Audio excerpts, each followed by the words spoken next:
Picture this. It is a Saturday night in 1969. The air smells like tire rubber and racing fuel. The lights are bright against a dark sky. Two cars sit at the start line, engines idling, exhaust notes rumbling through the ground, drivers staring forward with the kind of focus that blocks out everything else in the world. The Christmas tree counts down. Yellow. Yellow. Yellow. Green.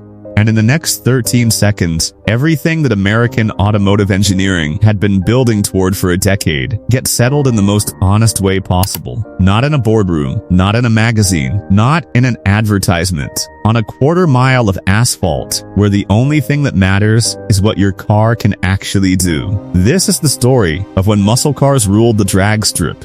A decade of mechanical warfare between the greatest performance machines America ever produced. A period so extraordinary, so intense, and so permanently influential that the drag racing world has spent 50 years living in its shadow. If this era belongs in your feed, hit that like button right now. And tell us in the comments, have you ever been to a drag strip? Because there is nothing in the world quite like it. To understand why the drag strip became the battlefield for the muscle car wars, you need to understand what drag racing actually meant in 1960s America. This wasn't a niche hobby. It wasn't a subculture confined to a small group of obsessives. Drag racing was mainstream American entertainment, filling strips from coast to coast every weekend, with crowds that rivaled minor league baseball and local football.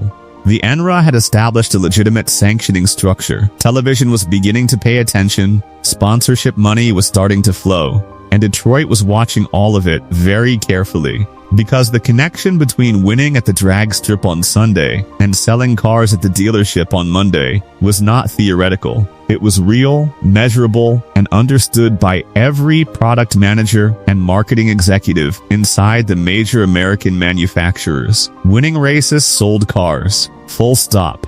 That simple equation transformed drag racing from a grassroots pastime into a corporate battleground, and the weapons that Detroit developed for that battleground changed what American performance cars could be. Permanently. The early 1960s established the terms of the conflict. Pontiac arrived first with serious intent. The 1962 and 1963 Super Duty Catalinas and Tempests represented some of the earliest examples of a manufacturer directly engineering a street-legal vehicle, specifically for drag racing competition. The Super Duty 421 engine was a barely disguised race unit. Aluminum body panels reduced weight, aggressive camshaft profiles maximized power, and the whole package was assembled with a focus on quarter-mile performance that road car buyers had never previously experienced. At NRA events, the Super Duty Pontiacs were dominant. Drivers like Mickey Thompson and Arnie Beswick campaigned them, with results that sent Chevrolet, Ford, and Chrysler back to their engineering departments with renewed urgency.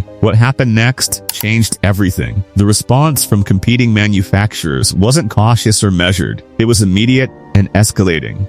Each new season brought new engines, new induction systems, new weight reduction strategies, and new horsepower claims that pushed the boundaries of what a street-registered automobile could legitimately do at a sanctioned drag event. The arms race had begun. By 1964, the battlefield had expanded dramatically. Ford introduced the 427 SOHC, a single overhead cam V8 so extreme that NASCAR banned it immediately, and the NRA placed it in a class so restricted it barely competed. But its existence sent a message. Ford was not interested in participating. Ford was interested in dominating. Chrysler arrived at Daytona that same year with the 426 Hemi and proceeded to finish first, second, third, and fourth. The response from NASCAR, a swift and politically motivated ban, pushed Chrysler's focus toward drag racing, where the Hemi found an environment that welcomed its particular brand of violence. On the drag strip, the Hemi was almost immediately transformative. Dodge and Plymouth campaigners running Hemi-powered machinery began setting records and winning championships at a rate that alarmed the competition. The combination of hemispherical combustion chambers, extraordinary breathing capacity, and the kind of torque that simply overwhelmed opposing machinery created a dominance that rule makers struggled to contain. Chevrolet responded with the 427 mystery motor, an engine so advanced and so unexpected that opposing teams at Daytona in 1963 had refused to believe what they were seeing. The mystery motor represented GM's engineering capability at its most ambitious, a hint of what Chevrolet could produce when the constraints were removed, and the objective was simply performance. But here is what most people don't know about the drag strip wars of the mid-1960s. The cars that won the most races weren't always the ones with the most power. Weight was the variable that separated good drag racers from great ones. And the manufacturers who understood that equation earliest gained advantages that raw displacement alone couldn't replicate. Pontiac had pioneered aluminum body panels on the Super Duty cars. Chrysler experimented with aluminum front ends and acid-dipped body panels on its A990 package Dodges and Plymouths. Cars so aggressively lightened that they were barely street legal in any meaningful sense. Ford's Thunderbolt Fairlanes used fiberglass body components and gutted interiors to produce a power-to-weight ratio that shocked competitors who had only looked at the engine specifications. The real reason these cars were so fast wasn't always the engine number on the order sheet. It was the total package. The understanding that a quarter-mile run rewards the complete engineering solution, not just the component with the biggest number. The years 1968 through 1971 represented the absolute peak of muscle car drag strip dominance. The NROS Superstock and Stock Eliminator classes were filled with machinery of breathtaking capability. Factory-sponsored efforts from every major manufacturer produced cars that existed in a strange space between street vehicle and purpose-built race car, technically road legal, practically optimized for one purpose. The 1968 and 1969 drag seasons introduced some of the most significant cars in the history of the sport. The COPO Camaros, those secret factory performance packages arranged through fleet ordering channels to bypass GM's corporate restrictions, arrived at strips with 427 cubic inch engines that the official Camaro catalog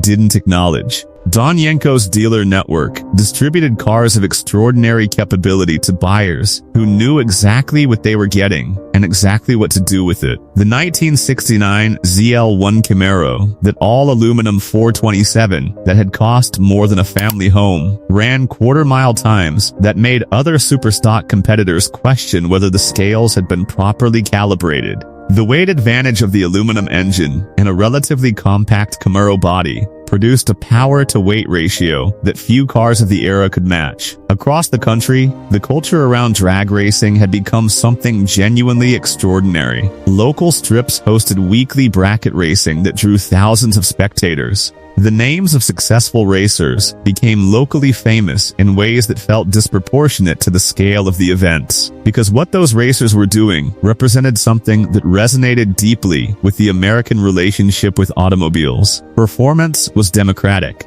A skilled driver with a well-prepared car could defeat a more powerful machine through driver technique, reaction time, and mechanical understanding. The drag strip was the great equalizer, a place where engineering and human skill combined in a competition that anyone could watch and almost anyone could participate in. The major manufacturers understood this. Their factory efforts and sponsored teams were marketing tools, but the grassroots culture around those factory efforts was something organic and genuine that no marketing budget could manufacture.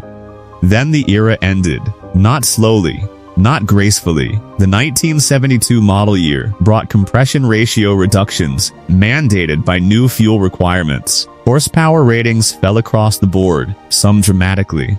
Insurance surcharges made the most powerful configurations financially inaccessible for younger buyers who had been the drag strip's most enthusiastic participants. The factory sponsorship programs that had funded the development of the greatest drag racing machinery in American history were quietly discontinued. Engineers who had spent the previous decade finding every possible performance advantage were reassigned to projects focused on emissions compliance and fuel economy. The cars that replaced the LS6 Chevelles and Hemi Cudas and ZL1 Camaros on showroom floors were slower, quieter, and less ambitious in every measurable way. The golden era of the muscle car drag strip was over, but here is what it left behind.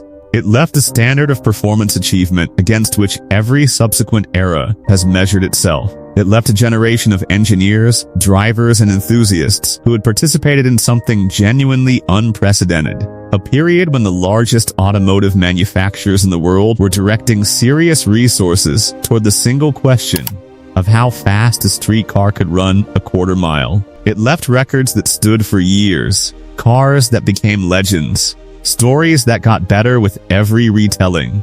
And it left every drag strip in America carrying something invisible but permanent. The memory of a Saturday night in 1969, when the Christmas tree counted down and two machines with American badges and American engines settled the argument the only way it has ever truly been settled, on the quarter mile, where the truth comes out in 13 seconds. What do you think was the single greatest drag racing moment in muscle car history? The race, the car, the driver?